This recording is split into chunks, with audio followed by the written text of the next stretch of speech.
How's it going, ladies and gentlemen? This is Jeff Benjamin with your host, Sebastien Page on the line. We are here with Let's Talk Jailbreak episode number... What is this? Is this 5. 5? Wow. Episode 5 already. 5 Time episodes. flies. Yeah. Time flies when you're having fun. So we have a full plate today. It's kind of adjusted because we had some technical difficulties with one of our guests that's supposed to be on the show today. He could not make it due to some technical issues, so hopefully we'll have him on soon. But we still have a full plate for you guys, so we're looking forward to talking about the jailbreak tweaks of the week and various ongoings in the community. First of all, Sebastien, how was your week? My week was pretty good. How was yours? I've had better, but I can't complain too much. Yeah. Yeah. So I want to give an update really quick about last week. I don't know if you remember, but in the middle of the podcast, I got a text message from my wife saying someone broke into the car, and it got me quite disturbed for a while during the podcast, and I was kind of losing it a little bit. I think you kept your cool pretty well. Yeah, but like my head was somewhere else. Like obviously, like several times when I listened to the podcast afterwards, I was like, wow, you can tell that I was not very present in the moment. Yeah. But my wife came home that day, and I said, hey, are you okay? Yeah, sure, I'm okay. And I said, well, okay, let's go see the car in the garage. And we walked out to the garage, and I looked at the window, and the window was here. And then she looked at me and like laughed really loud. And so the window wasn't broke? The window was not broken. And that's when I realized that it was April Fool's, and she had fooled me like pretty good. So yeah, I was like, honey, we dedicated a whole episode of Let's Talk Jailbreak to this. The title of our latest episode is someone broke into the car. Oh no. She was like, yeah, I got you. So that saved me $300 here by not breaking the window, which is good news. Right. Well, that's good. No one was hurt. No baby carriages were taken. Or No, the car seat was not stolen or anything like that. I thought that was kind of weird. Like, someone stole a car seat? I mean, it was really weird, but I was like, in San Diego, like nothing is too weird. So I was like, it's really weird, but it's very plausible. All right, well, that's good news. Well, everybody, his car seat is fine, and things are good. No windows broken. So that's a good update. Good to hear that. That's good news. That's probably the good news of the week. The bad news of the week is what Pod 2G said last week, that the evaders are currently not working on iOS 6.1.3 jailbreak. Are you surprised? Not really. I mean, I would have hoped for another outcome, but I'm not very surprised. Last week, POSIX Ninja said that he had all the elements in place for a jailbreak for iOS 6.1.3, but he's probably most likely going to keep it for iOS 7 or 7.1. So he was kind of setting the tone, So I don't think this is very surprising to hear that evaders are not working on 6.1.3 at this time. We never know what might happen next week, next month. But time is running out until iOS 7. We're already in April. iOS 7 will probably be unveiled in June, probably come out in July, August, September. So, time is running out. Right. I'm not surprised at all. And actually, I don't know how I feel about it. And some parts of me wants, continuous jailbreak updates. Of course. With every firmware. But in other parts, it kind of makes it, the wait in itself is kind of exciting. Kind of builds up the hype. And once it finally comes, it's just like, oh, man, jailbreak. And it's crazy around here. I mean, we're so busy. It's just a fun time to be around the jailbreak community. Yeah. But again, it adds another level of risk, like we were talking about last week, that if something happens to your iPhone, if you have to restore, you'll be out of luck with no jailbreak. Yeah, you'll be up a creek. Yep. So it's different. Like for example, when the iPhone 5 came up, there was no jailbreak for several months, and there was no jailbreak at all. So I was kind of okay with it. But if I had to restore and be on 6.1.3 and not jailbroken, I'd be like, I could have a jailbreak right now. I could technically almost have a jailbreak, but I'm not going to get it until iOS 7. Right. Yeah, that would be disappointing, especially after you've already been using it. Like with me, there's several tweaks that I wouldn't say rely on, but they become such normalities for me that going back would be horrible. Yeah, I know. I feel the same. I feel the same. Yeah. So no jailbreak for 6.1.3, but who knows what the future holds. Hopefully we'll see a iOS 7 jailbreak have a quicker turnaround time than in previous firmwares. So one can hold out hope. Indeed. Let's talk about widgets for a second. Yeah, Oliver this past week wrote an interesting post which got a lot of comments and a lot of interactions, I'd say. He was basically making the case that Apple is right by basically saying that widgets suck.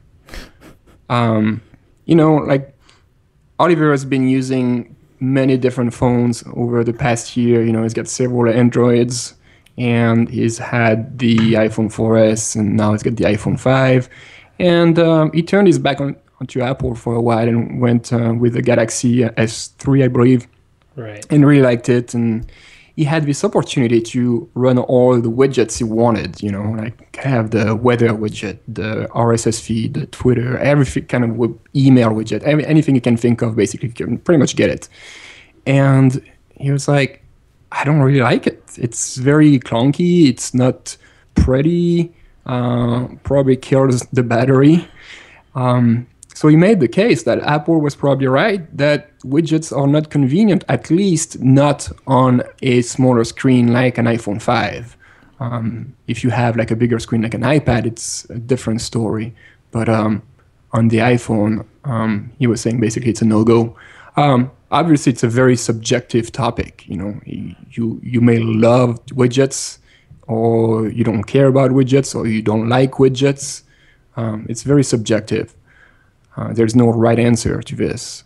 Right. But I completely agreed with what he was saying. When I had my Nexus 7, which was, bigger than an iPhone 5, obviously smaller than an iPad mini, I had widgets on for a while, and I kind of liked it. But then after a while, I was like, I don't really use them. They're kind of here, but I don't really check them. They're here because I can have them. But, I'm not doing anything with them. I'm not taking full advantage of them. So I think I dropped them. Right. And I don't think anyone uses, at least I don't, who uses Mac OS 10. Do you use widgets on OS 10? No. No. I mean, they're pretty terrible.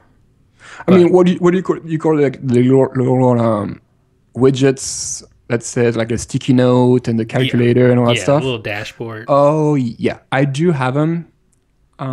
I check them like every once in a while to go to the calculator, but I don't, I have also a sticky note for some recurring task I do every week, every month, but that's it. I've set them up once and I never use them really. I just go there once a month and use the calculator. Yeah, I think it's one of those things that it's the idea of it is nice. The idea of having my RSS feed always in front of me. The idea of having quick access to the new emails. The idea of having a clock right there on the home screen. It's nice, but in function, I'm not sure if it truly makes sense, or if it's truly saving you time. Because isn't that the whole point of widgets, that it saves you time? You don't have to open up the app and check. Yeah, I guess it is. It kind of goes against my philosophy of always being connected. And I don't like this, always being connected. I like being disconnected, even if my phone is in my pocket and I can do whatever I want at any time. It's not... What do you mean? What do you mean you don't like always being connected? I don't like push notifications, for example. You like to have control over when you get... Exactly. I don't like to... I don't remember who said that, and I don't even know if I'm going to say it right, but I don't like push notification. I like pull notifications. You know, I Right. don't like my phone to tell me, hey, this is what's going on. I like me going to my phone and finding out on my own what's going on. Yeah. Does that make sense? Yeah. The only notifications I have on my phone are for text messages. And recently I turned on push notifications for Twitter DMs because I was finding out that sometimes I missed them, like the DMs. You know, I didn't see them coming or I just skipped them. So I turn it on, and that's working good because I do a minimum amount of DM on Twitter. Right. I kind of agree with you. I'm pretty much in the same boat. I don't use push on email. I've turned it off. Turn it just to fetch, or it fetches maybe every hour or so. I don't like the intrusiveness. I do use Twitter DM, but it does get very annoying when I'm just getting like DM after DM after DM. Especially if you're having a conversation with someone, you know, it's like buzzing every 30 seconds, Right. unless you stay in the app. But yeah, it's kind of annoying. So back to the whole widgets thing. Do you think Apple will ever adopt, because they do use them on OS 10, the widgets are there, but do you think they would ever, for instance, iOS 7, do you think we're going to see something like that? No, I really doubt it. I really doubt it.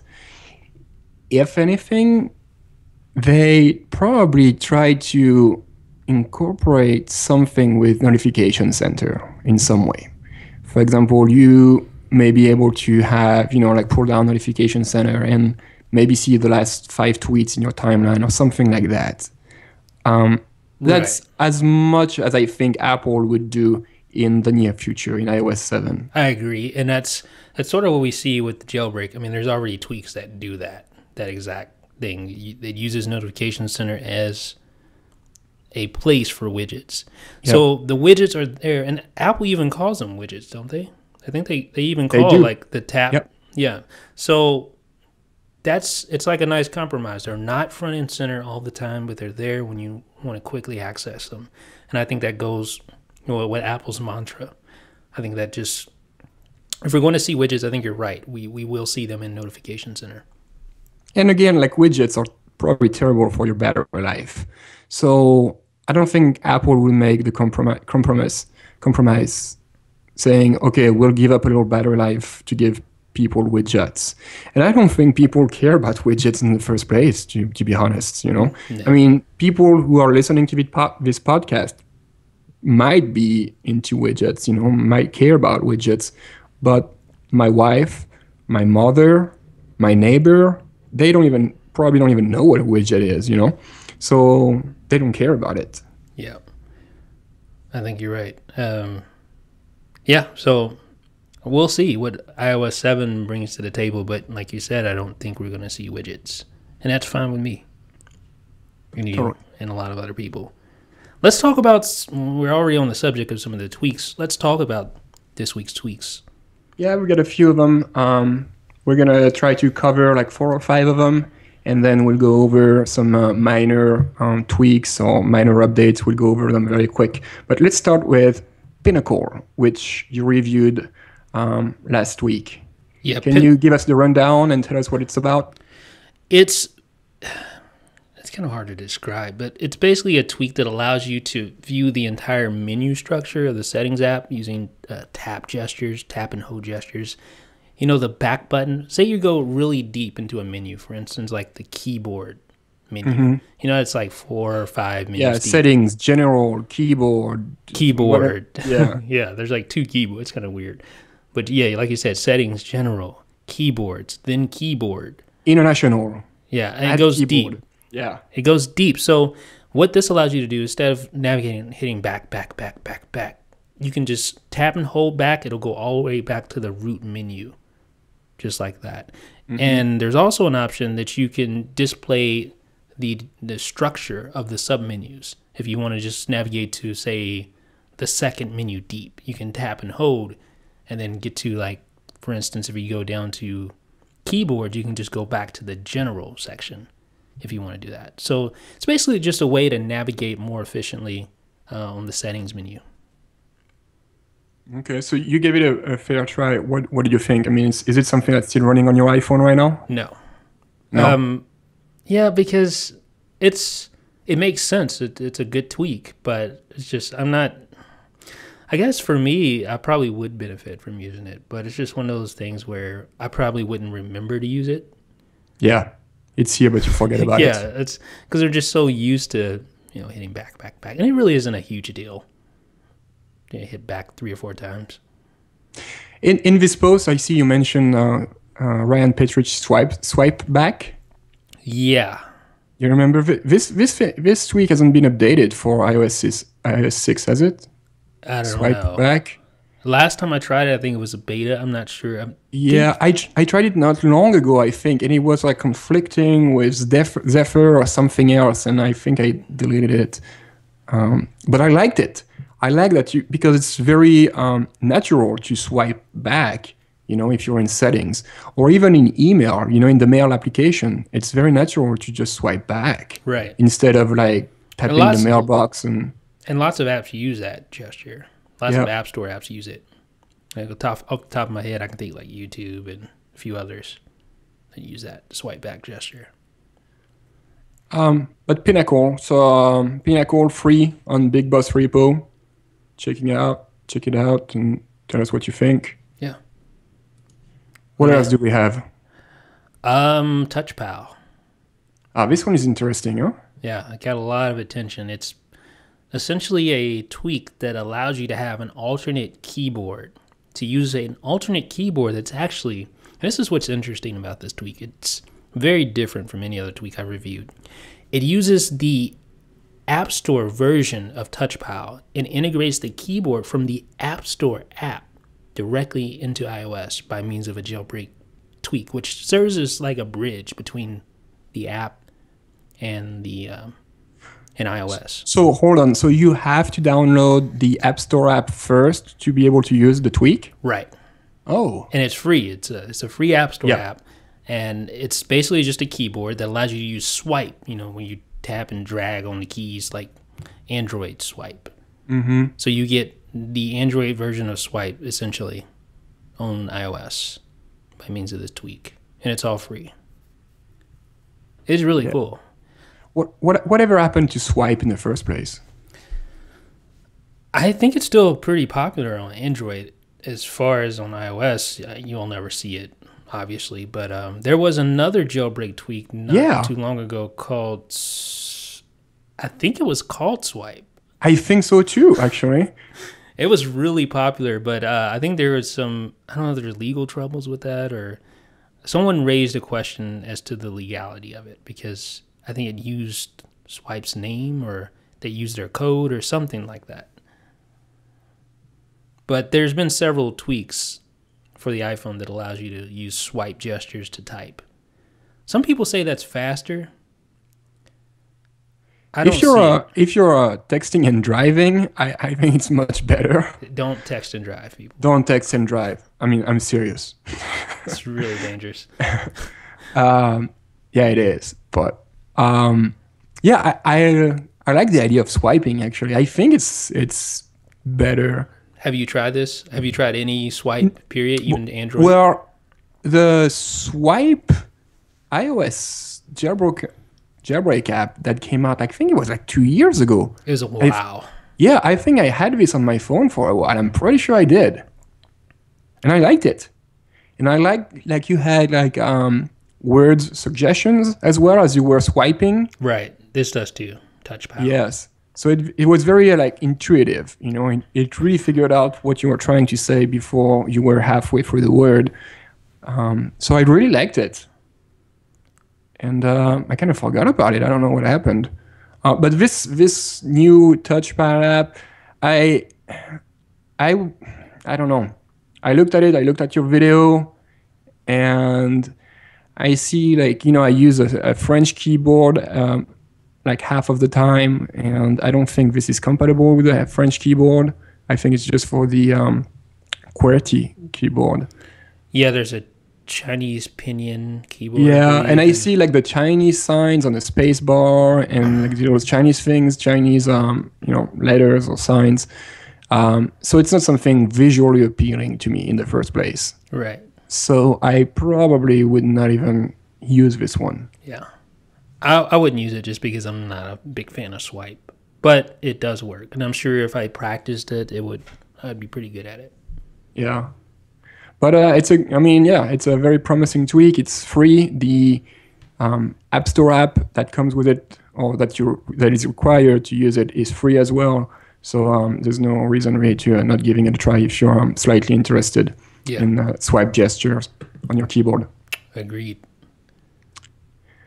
What do we have next? Icon Tour. You reviewed this tweak. Cody reviewed it, and you made a video of it. What was it? Icon Tour? What does it do? Yeah, Icon Tour. This is a weird one. I don't know how I feel about it, but what it does is this. You put your icons, your app icons, in a wiggle mode. Just tap and hold, and so you can delete or move your app icons. But instead of moving or deleting, you triple tap after the icons are in wiggle mode, and it opens up this whole new menu. And this menu contains things like open an iFile, clear the badge, launch the app, delete the app, clear the cache, backup data, restore data. So a lot of different options that you get with the icon tool. Okay. I guess if you're into editing files, yeah, exactly. Right. That would be handy. I can see this being really handy for those of you who are, like Sebastien said, just always going into the apps folder, editing plist values and things like that. Mm-hmm. Otherwise, I don't know. Because the clear badge, it doesn't even permanently clear the badge. Like as soon as you relaunch the app, then the badge is back. Oh, okay. And what about the backup and restore parts of the tweak? Where does it back up? Does it back up to iCloud? No, there's a specific folder for icon tool that it backs up to. Oh, and then you can restore that data. And as far as, it's kind of confusing as far as what is actually backed up and what is restored. I tried it numerous times. I tried to back up with Spotify, like settings, and even like the tweetbot position of my my timeline. I try to back up, and then I move the timeline and try to restore. I guess it's just not backing up. I don't know what it's backing up. The description isn't really detailed as to what is contained in the backups or why the backups would even be useful. I didn't play around with it too much to try to figure it out, but I don't know. It's interesting. Okay, it's how much $1. is it? $1? $1. Yep. Okay, that won't break the bank. No, but I wouldn't. I don't know. I can't say I would recommend it unless you specifically know why you would use this. Then I can't recommend it. Okay, and this takes us to our next jailbreak tweak of the week. This one is called Messages. It's been in Cydia for a few days, and what it does is it brings quick compose and quick reply from pretty much anywhere on your device. So with a single gesture, you can create a new message, kind of like Byte SMS, except the big difference is, Byte SMS uses its own user interface. Messages actually pulls up, I believe, the iOS native interface very quickly. So I didn't try the tweak, but I looked at the video of the tweak, and it looks very promising, actually. So I need to check this out, in other words. Yeah, I was kind of surprised you didn't do a video about this one, because I think it's a very interesting tweak. I think, in the SMS, there's not many SMS tweaks out there. Byte SMS, iReal SMS, Messages Plus. Yeah, Messages Plus, which I'm not a big fan of. And that's basically it. And now we have Messages. So I think it's definitely worth a try. So you can also do quick replies if you receive a text message and you have the little banner at the top. Question though. You tap on the banner and it pulls up the messaging compose. What? So you can $3.99. Yeah, well. $3.90. Hold on, question. Yeah. Does this pull up in? Does this, when you invoke this tweak? Because I have not used it. I've never tried it. I haven't seen any videos. But when you invoke the tweak, does it pull up the full Messages app, or is it just like a little Messages window? I believe it pulls up the full Messages app. Now, I might be tricked by the user interface. It might just look like the full Messages app, but it's not a little pop-up window like Byte SMS. It's not. It's a full screen operation.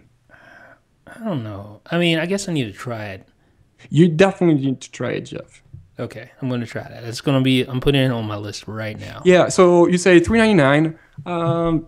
First, it comes with a free trial. So okay. Well, all right. So that removes all the barriers. Yeah. But Byte SMS I think is $10. I think it's $7.99, isn't it? $7.99, $8. I think Messages Plus. How much is Messages Plus? It's free if you buy IntelliScreen X, but I think if you want just the standalone app, you're gonna have to pay something. Yeah, there's definitely a charge there. Yeah, iReal SMS is not free as well. I mean, it's priced to compete in its space. Well, I'm guessing it must be more than just opening the full app, because there's no way they could. I mean, you can do that with an activator action, so there's no way. Well, for example, like if you're on the lock screen, you get a text notification on your lock screen. You can slide to reply directly from there. From the lock screen. Yeah, well, it just pulls up the whole app. But you know how if you don't have a message tweak on your phone, if you slide to reply, you're gonna be taken to the Messages app, and you're gonna see the lock screen fading out and the Messages app coming over. Right. There's this whole animation. It's a 1-second animation, but this one with Messages, it just pulls up right away. There's no waiting time. There's no downtime really. Just here, boom. Right. So I could see. All right, that makes sense. Yeah, I totally failed for this because I should have installed this week and really played with it before coming on this podcast. But I totally failed. Well, I kind of but I think it's a very promising tweak. Seriously, I think there is something to it. Right. It definitely looks. It's on my list, so I will definitely be trying out Messages. Since we're in the SMS, did you use Messages Plus at any time? I don't use any Messages tweak. Oh, you don't even use Byte SMS? I did, but it crashed on me. Kept crashing, so it had to go. Okay. Did you install the beta version of Byte SMS? No. Maybe you should. Maybe I should. I just got fed up with it. I guess I should. I don't text that much though. Yeah. So I don't know. I'll try it again, but I want to try this Messages app because it looks. Yeah, give it a go, because I think it's probably a good compromise between the stock message app and Byte SMS. It's somewhere in between. Right, I think you're right. And it definitely brings the experience of the native message application to it. So I think Apple will address that in iOS 7. I believe Apple will address they have to. iOS 7. I think the quick reply thing is coming to iOS 7. Yeah. It's been way too long. Yeah. I mean, it's been 6 years. So yeah. What else we got? The next one is like we said before, this one is very similar to what we saw before, the situation at least. It's an App Store app which comes with a Cydia companion app. The app is called, what is it called? It's called Clock Builder. So if you go to the App Store, you can download this application called Clock Builder, and what it does, it like the name suggests, you build your own clock, and if you don't have your device jailbroken, it's just that you build your clock. You can have, you can choose the font, the color, the size, where it goes, top, left, the weather, and everything. But you can't do much to it. To access the app, you have to launch it, and then you see your clock. But the little trick is, if you download Clock Builder 5 from Cydia, it's a theme, and you activate it in Winterboard, you can actually use the App Store app to create your lock screen clock, and you can actually use it on your jailbroken device. Nice. Yeah, very tricky, but pretty cool. Yeah. I think the Clock Builder App Store app is 99 cents. So this one is needed to create, to build, if you want, the clock. So basically, his whole thing was, I mean, what do you think the mindset of this developer was? Was he thinking, okay, piracy's so bad on Cydia that I'm going to just bypass the app, putting the app on Cydia, put it on the App Store, charge 99 cents for it, and give away the integration app for free on Cydia? Yeah. Do you think that was what he was thinking, or why didn't he just put his app on Cydia? I don't know. I guess he wanted to be like a double hit, like one rock, two birds kind of thing, because he can sell his app to people who don't even jailbreak, but it's very limited. Obviously, you know, I mean, you create your clock and you can only access the clock when you launch the application. Yeah, which is pointless.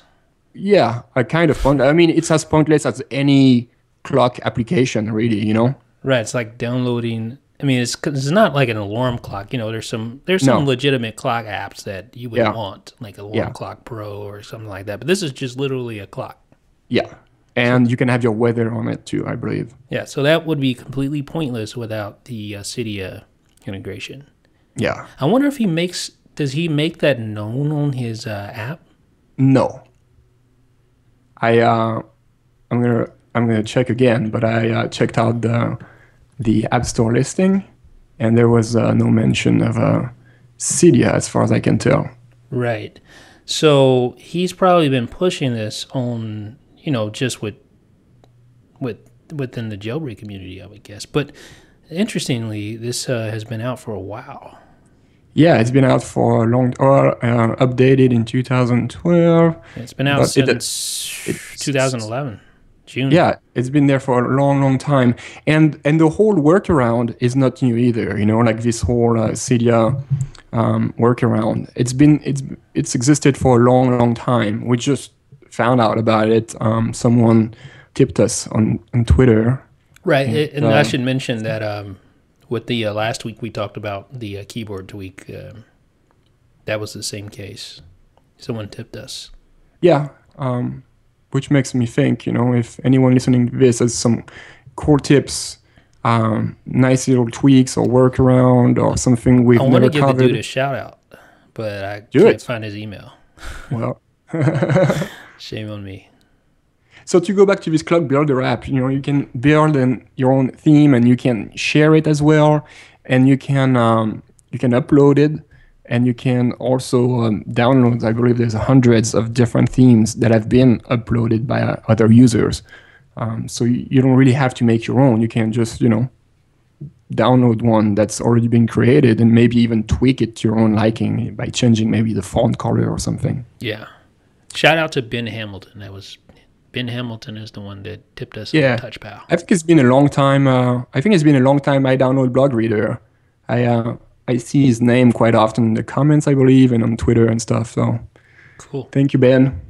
So is there any other app or tweaks that we want to talk about? Well, we have a few that I'm gonna go over very quickly. We got beacons that shows animated Apple logo after each reboot or respring. Charles Barkley voice, terrible. Well, I kind of like the animated logo. You know, it's very nice. I wonder why Apple didn't load it on every reboot or respring. Why don't they do? Apple doesn't intend for us to respring. But it works also on reboots, right? Right, but it's just I don't know. It's a cute. I mean, not cute. It's a nice little animation. It's simple. But I just wish doesn't your phone act funky when you respring? I mean, does it ever like? No. What does it look like when you respring? It's not the most elegant thing in the world. Yeah. No, it's not. But you know, it's not intended to respring, like you said. So right. I don't expect it to be beautiful. So, but on the reboot, though, you know, I would expect like a nice little animation. I don't expect it. I would like it. Well, I guess that's the whole thing about getting a new Apple device. You get this nice little animation when you first set it up. Yeah. So that's the reason why people buy iPhones.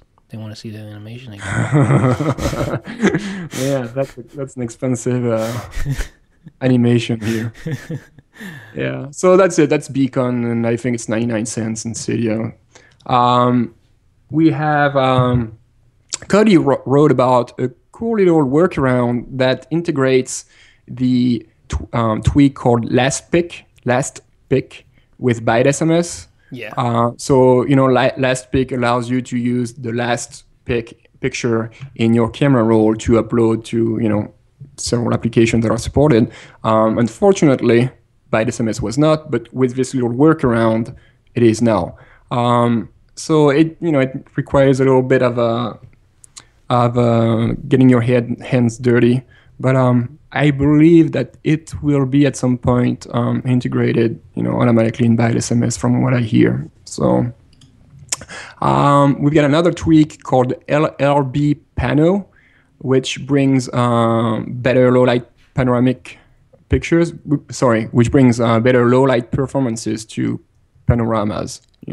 By default, your iPhone 5 doesn't take advantage of its low light improvements when you take panoramas. This tweak changes that and take full advantage of the low light performances. For all two of you who want to do that. Yeah. And we got a app update, Lock Launcher 2.0. It's out, and of course it supports iOS 6 and the iPhone 5.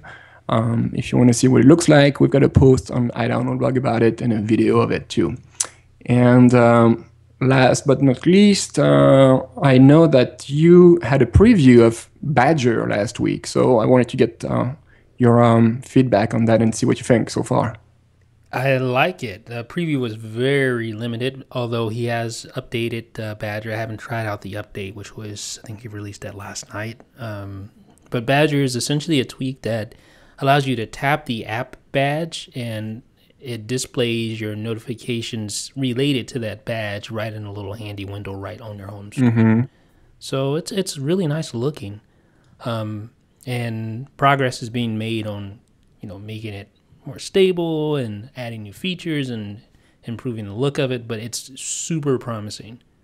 This is one of my most, I guess you could say I'm looking forward to this tweak more than the average tweak. Do we have a timeline on this? There's no timeline. It's still very early. There's no timeline though. Okay. Yeah. But speaking of timelines, there is another tweak that actually I'll be posting here as soon as the podcast is done. Well, I'll be finishing up the video as soon as the podcast is done. It's called VLOX. And this is, I'm telling you, this is a really awesome jailbreak tweak. A lot of people are going to like this. A lot of people are going to like it. Can you tell us more, or do we have to wait for the post to be published and we can discuss about it next week in the next podcast? What do you think? Should I talk about it a little bit? Hey, give us tell us about the tweak in 30 words or less. I don't know if I can do that. I'll try.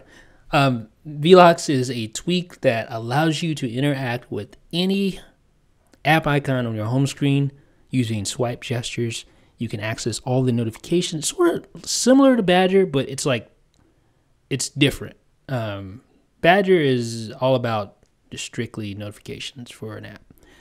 This, you can interact with every app, and not only that, there are special folders for specific apps that allow you to, for instance, say you wanted to know the weather, but you didn't want to open up the weather app. Well, with VLOX installed, you can swipe down on the weather app, and it'll load the weather right there on your home screen using like a folder view. It's really awesome looking. Not only that, though, there are other, obviously, other folders. For instance, the music app, you swipe on the music app, loads the music player right there on your home screen in a folder view. What about settings? Do you get like airplane mode and Bluetooth? Yep. Yeah. You get toggles for settings. And not only that, here's the really exciting thing about VLOX. the API. Okay, you've gone way over the 30 words. Okay, all right. Well, you're gonna have to check out the post on IDB. It should be going live a little bit later on today. So I guess by the time people listen to this, it'll already be live. Yeah. Good. Do we have anything else going on this week, Jeff? Anything else going on this week? Not that I know of. It's only Monday, so. Yeah. All right then. How's the podcast coming along? I mean, just the podcast is doing great, man. I mean, you know, like you've seen the numbers, the download numbers, and which is obviously we're almost at how many downloads? Total or per podcast? Total. Since we've only been doing this for how long? A month? Less than a month. Less than a month. I think. Let me pull it out. I think we're at about 100,000 downloads. Right now, as it stands, right now we've got 96,845 downloads. 45,000. So by the time this goes live, it'll definitely be over 100,000. Yes, it goes. I mean, it's really impressive. I don't know if you remember, like we were talking about like 3,000. Okay, no, I said if we get 2,000 downloads, that'd be and I was like, oh, I want to get 3,000 downloads, and you know, we get 10 times that number per episode. So it's very exciting. It's very rewarding. You know, obviously we're doing something right. I'm actually seeing right now that the last episode number 4, just passed 40,000 downloads. I mean, that's crazy. Yeah. I was talking 40,000 people want to hear my voice. That's weird. Or mine. I think people like my French accent, actually. So I was talking to some people who actually run some podcasts, some Mac podcasts, and I was asking them, I was like, what's a big podcast? Like, how many downloads does a big Mac podcast get? Apparently, if you get 100,000 downloads, it's pretty impressive. Over how long? Like per episode? Per episode. Yeah, per episode. Wow. So, you know, we're working towards it, right? We're definitely working toward that. And I mean, I'm really, really excited to see these numbers, you know. It's like seeing your child grow. It's like, wow, look what we've done. It's so amazing. So, yeah, I'm very excited, if you couldn't tell. Yeah, I can. What else? Update on the podcast. You know, a few people have asked me, can you talk to us about your favorite tweaks on the podcast? And we've kind of, you know, like we've talked about some of our favorite tweaks, but I think if we talked about our favorite tweaks all the time, it would be very redundant and boring for most people because, you know, we don't have new favorite tweaks every other day. You know, I mean, I can count on both hands how many favorite tweaks I have on my device. I have a lot that I could talk about, but I'm trying to stagger it because. Yeah, I mean, you know, like we're not gonna do like the same thing all the time or every week too. You know, like right. I'm not gonna say every week that I love Byte SMS and you love OXO and I love Zephyr, and so yeah, it would be boring if every week we would tell you the list of all our favorite jailbreak tweaks. Yeah, I agree. But if you have a favorite jailbreak tweak, and if by any chance we haven't reviewed it, or maybe if we reviewed it a long time ago and it's been updated and we kind of missed this, hit us up, let us know, and you know, we might talk about it and maybe revive the buzz around this tweak. We're always excited to learn about new tweaks, but also about previous tweaks that we might have forgotten about. So make sure to hit us up on Twitter, email, and Facebook, but not really because that brings up a good one thing I wanted to mention. This guy 83 on our reviews on iTunes. There's a guy named this guy 83. He had a quick question. He said, I currently use Sparrow with the Jailbreak Tweak Sparrow Plus installed for push emails on all my email accounts. I don't care much for the stock iOS email app, and Mailbox app currently only supports Gmail. What is your personal favorite for handling emails, and are there any tweaks out there that support push now that Google got rid of the Exchange accounts and new users have to fetch emails? That's a long question. Yeah. But I'll just make it short. I just use stock iOS email. I used to use Mailbox. I used to use Gmail, but I'm all about stock now. Yeah, that's what I do too. It's the best. Yeah, I Mailbox got so much hype around it the last months, man. So much hype. Oh my god. I probably played a little bit into that, but You did. I did. Okay. Yeah, I had the app and it was my turn. You know, there was this waiting line, and it was finally my turn. I was like, nah, I'm just gonna delete it. So I didn't. I mean, Well, play to be with it. fair, I did name quite a few negative things in the review of Mailbox. Yeah, I said it wasn't quite ready for prime time. You can't do searches on your entire email history. It's that alone that makes it a deal breaker for me. But I'm a big advocate, and I'm going to shut up here in just a second. But I'm a bit advocate lately of owning my stuff. I want to own my email account, so I no longer use Gmail. Period. So Wow. yeah, so really, those apps won't work for me anyway. Such a rebel. All right, I think we should stop here before we just like, you know, Start talking about space out and start talking about everything and nothing. I mean, yeah. So it's been good, and we appreciate all your feedback. We really Yeah. do appreciate it. We appreciate the reviews on iTunes. It's been amazing. 57 ratings so thus far. yeah, that's great. 52 and 5 stars ratings. What's that? 52 5-star ratings. That's great. That's amazing. Yeah. But keep it, you know, keep rating us, keep downloading the podcast. And if you have a question you'd like to be answered on the podcast, or if you want to let us know something, again, email or Twitter, and we'll make sure to address this in the next episode. Sure will. Cool. Have a good day, man. Have a good day. Have a good day, everyone. Later.